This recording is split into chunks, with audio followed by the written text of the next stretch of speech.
We are under attack because we've been blessed by many resources that are powering your electronic, mobile phone, laptops, your electric car. We are under attack so that you can continue enjoying this. Pourquoi la RDC est-elle si convoitée par le Rwanda ?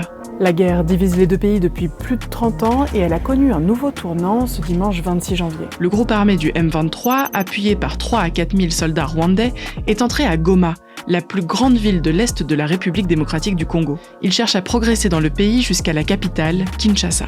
Les raisons du conflit oscillent entre des différends communautaires historiques et la répartition des terres. Mais cette intrusion poursuit une logique particulièrement mercantile. Le M23 prend vraiment toutes ces zones-là aussi pour contrôler tous ces gisements miniers. L'Est de la RDC regorge en effet de gisements de minerais.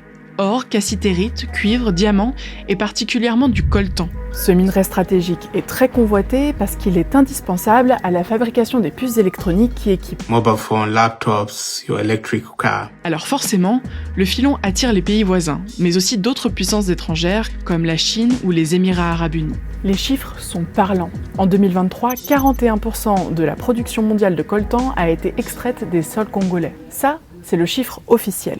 Mais il faut certainement ajouter tout ou partie de la production rwandaise, 22% tout de même, qui serait largement issue de la contrebande en provenance du Congo. Pour l'or, c'est 98% de la production congolaise qui est exportée illégalement par le Rwanda ou d'autres pays. Et ça ne va pas aller en s'améliorant. Le Rwanda a enregistré une augmentation spectaculaire de ses exportations de minéraux en 2023 et prévoit de les doubler d'ici à 2029 pour atteindre 2,17 milliards de dollars annuels. Une somme non négligeable pour le pays au PIB de 14,1 milliards de dollars en 2023. Mais comment des tonnes de minerais peuvent-elles s'échapper ainsi de la RDC ? Il faut d'abord préciser que les routes d'exportation de ces minerais passent de toute façon par le Rwanda pour rejoindre les ports kenyans et tanzaniens. Le Rwanda dispose aussi d'un aéroport international. Il est donc très facile pour les exploitants de modifier sur le papier l'origine officielle de la marchandise. D'autant que le Rwanda les y incite avec des taxes d'exportation très basses. Des contrebandiers traversent aussi illégalement la frontière avec leur production ou sous-déclarent la valeur de leur extraction. 61% des mineurs interrogés dans le cadre d'une enquête de l'IPIS déclarent subir des interférences, c'est-à-dire une recherche illégale de rente, de la part, et c'est là que c'est intéressant, de groupes armés comme le M23 et d'institutions officielles.